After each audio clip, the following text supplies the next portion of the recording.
Dan Roberts' new book, Master American History in 1 Minute a Day, a bite-sized romp through 500 years of American history, is available everywhere books are sold.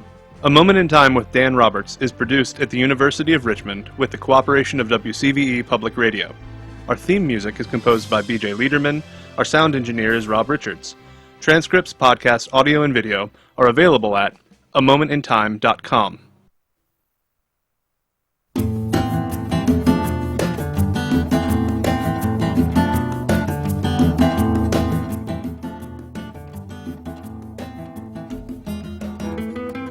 (8:53) Tuesday morning here on KSJE. It is now time for our Adopt a Pet Tuesday segment. That's when I get to talk to Amber Francisco from the Farmington Regional Animal Shelter about some of the pets available for adoption this week. Amber, good morning. Good morning, Scott.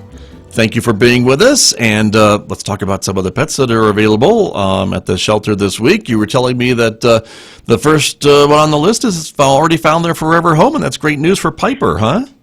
Yes, Piper was an amazing dog, and she found her forever home yesterday, so we're excited for her. Very excited indeed. Well, that's great. And let's talk about then Jet, who is still available, right?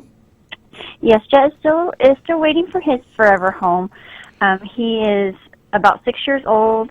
Great. He's a lab shepherd mix. Loves other dogs. Loves to cuddle. If you sit down in the play yard, he'll just curl up right in your lap like he's a big lap dog. Oh, nice. But he's ready to go. He is ready to go. He's an absolute sweetheart. You just got to come down and meet him. You can take him out for, like we call a little test drive. We'll walk through the park. But he's going to make an amazing dog for some family. Indeed. Okay. Well, that is Jet, who is available at the Farmington Regional Animal Shelter. And let's talk about some of the cats that are available this week. Spring. We're hoping Spring gets here soon, but Spring is ready to go home. Yes, Spring is ready to go home. Spring is hoping to find a home before spring. Right. Seeing as I can see snowflakes out my window. Uh-oh. She is a sweet 4-year-old cat. She's looking for a forever home. You walk by her kennel and she'll meow until you open it and give her some attention. She's going to be the perfect addition to any family, so you just got to stop in and meet her today. Okay. All right. That is Spring. And then talk to me a little bit about the next cat on the list, who is Bubbles. Yes, Bubbles is a 1-year-old gray tabby. Very curious. All those curious cats. She would love to have a new place to explore and seek out new adventures. Very sweet. You open her kennel door and she kind of peeks her head out like, what's going on out here? I think you can see that in the picture right there. Yes. Yep. Definitely. But she is just her and Spring and Jet are just a few of the many dogs that we have available for adoption. So if one of these doesn't, grab your attention, we've got plenty of others to choose from. You just got to come on down and take a look. There you go. And they can find a forever home just like the Piper did. So that's wonderful. But Absolutely. And that is how it all works, I know, which is wonderful. So you're still looking for fosters to help with some of the other younger pets as well? Absolutely, we're always in need, and it's kind of funny to talk about spring. Like I said, I can see snowflakes, but we're starting to gear up for our big foster time. So if it's something that you're interested in, don't have time right now, we are going to be needing fosters here in the near future for all the kittens and puppies that are going to be coming in.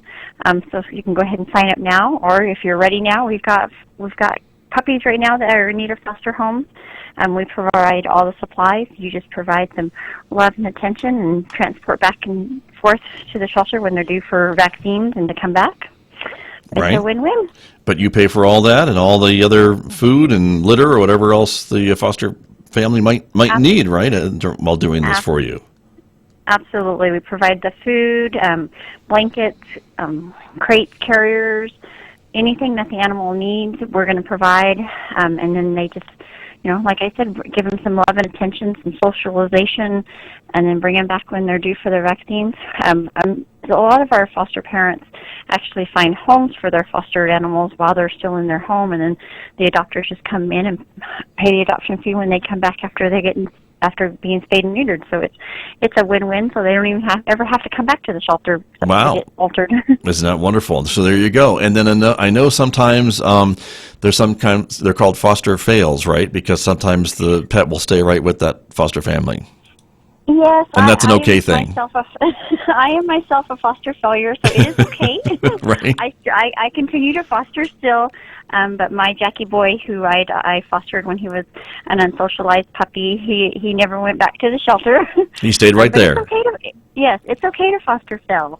That certainly is. That's very true. Yes. And I think for maybe families that are maybe considering adopting, maybe being a foster and seeing how it works out, and then they can maybe be a foster fail and, just keep everybody right where they are. Absolutely. I mean, if you're thinking of in the future getting a puppy or a kitten, being a foster is a great way to see if it's right for your family. And if you end up being a foster failure, that's okay too. That's all right. We need foster failures as well as permanent fosters. That's so true. Just got to come down. If you've got any questions about it, you can come down to the shelter. We'd be happy to answer those, or you can go online to our website at the City of Farmington and learn all about our foster program. But we need you desperately. That's true. That's very true. Well, Amber, as always, thanks for spending some time with me on this Tuesday and talking about all the animals that are available for adoption this week, including Jet and Spring and Bubbles. We appreciate it very much. Thank you, Scott. You're very welcome. That's Amber Francisco from the Farmington Regional Animal Shelter, my guest here on KSJE. And thank you for joining me, everyone. I appreciate you being here. And thanks again to my guest earlier this hour, Jamie Church from the Farmington Chamber of Commerce. Always great to visit with her as well. Lots of great events happening with the Chamber this week and going on later on this month as well. Before I go, let's talk about the weather. Amber said she was seeing snowflakes outside of her window, and there is still snow in the forecast. We were expecting more on the ground this morning, but that's okay. I'm not complaining, but we still want to maybe see a few flakes to make the forecast accurate. We're expecting some widely scattered snow showers today with a high of 39 in Farmington, 22 degrees with maybe some scattered snow showers overnight tonight, maybe some freezing fog developing after midnight. The low tonight 22, then partly sunny skies on Wednesday, mostly sunny skies on Thursday, the high in the mid-40s, overnight lows in the teens near 20, and then a little bit warmer by Friday with partly sunny with a high of 50 degrees, 23 overnight on Friday night with another chance of snow showers coming into the forecast Friday night on into Saturday, Sunday, Monday, with highs again in the low to mid-50s Saturday and Sunday, mid-40s on Monday, and overnight lows mostly in the 20s. I'm Scott Micklin, and this is KSJE. We are the Four Corners Information and Cultural Beacon and the Four Corners visual radio station, depending on your support. See how you can support this radio station and programs like this. Just go to ksje.com/support. Have a great Tuesday, everyone. I'll talk to you again tomorrow morning, beginning at 8.